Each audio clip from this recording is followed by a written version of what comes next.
కార్లపై YCP మూకలు రాళ్లు చెప్పులు విసిరారు. ఈ దాడిలో కానిస్టేబుల్కు గాయాలయ్యాయి.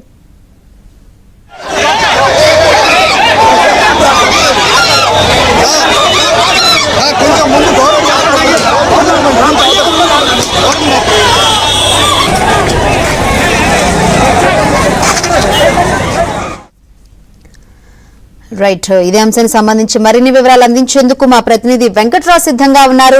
వెంకట్రావు, పొదలలో వైఎస్ జగన్ కు నిరసన సెగ తగిలింది. నిరసనకారులపై ఇటు వైసీపీ మోకలు రాళ్లు చెప్పులతో దాడి చేయడంతో మనకు కనిపిస్తుంది. కానిస్టేబుల్ కూడా గాయాలైన పరిస్థితి. ఏంటి సిచ్యువేషన్?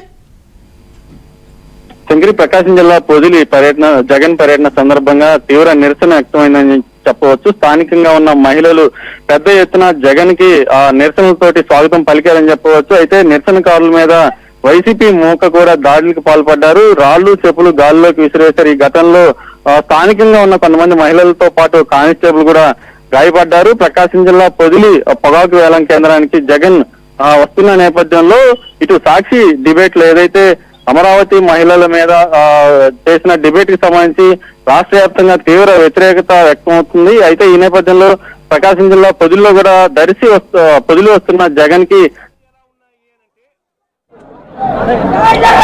రాష్ట్రంలో రైతులు ఇవాళ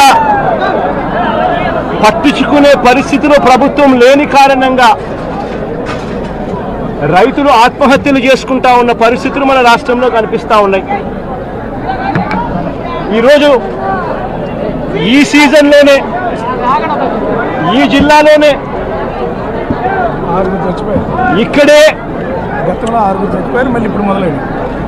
ఇద్దరు ఆత్మహత్యలు చేసుకున్న సన్నివేశం మధ్య ఈరోజు ఈ జిల్లాలో నేను మాట్లాడుతూ ఉన్నా. ఈరోజు ఇక్కడే ఇదే జిల్లాలోనే ఇద్దరు ఆత్మహత్యలు చేసుకున్న పరిస్థితులు. పర్చూరులో ఒక రైతు చనిపోయాడు. గడిచిన శుక్రవారం కొండేపిలో మరొక రైతు ఆత్మహత్య చేసుకున్నాడు.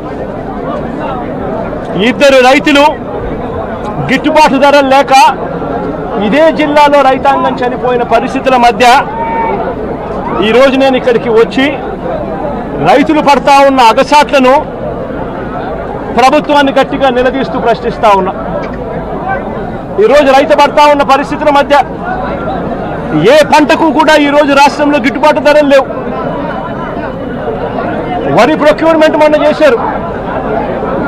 ఏ రైతుకైనా కూడా ఏ రైతును తీసుకున్నా కూడా కనీసం 300 రూపాయల నష్టానికి రైతు ఎంఎస్పీ కన్నా తక్కువ రేటుకు అమ్ముకోవాల్సిన పరిస్థితిలో ధాన్యాన్ని రాష్ట్ర ప్రభుత్వం కొనుగోలు చేసింది. వరి దగ్గర నుంచి మొదలు పెడితే మిరప, పత్తి, జొన్న, కందులు, మినుములు, పెసలు, మొక్కజొన్న, సజ్జ, రాగులు, వేరుశనగ, అరటి, చీని, పొగాకు, కొక్కు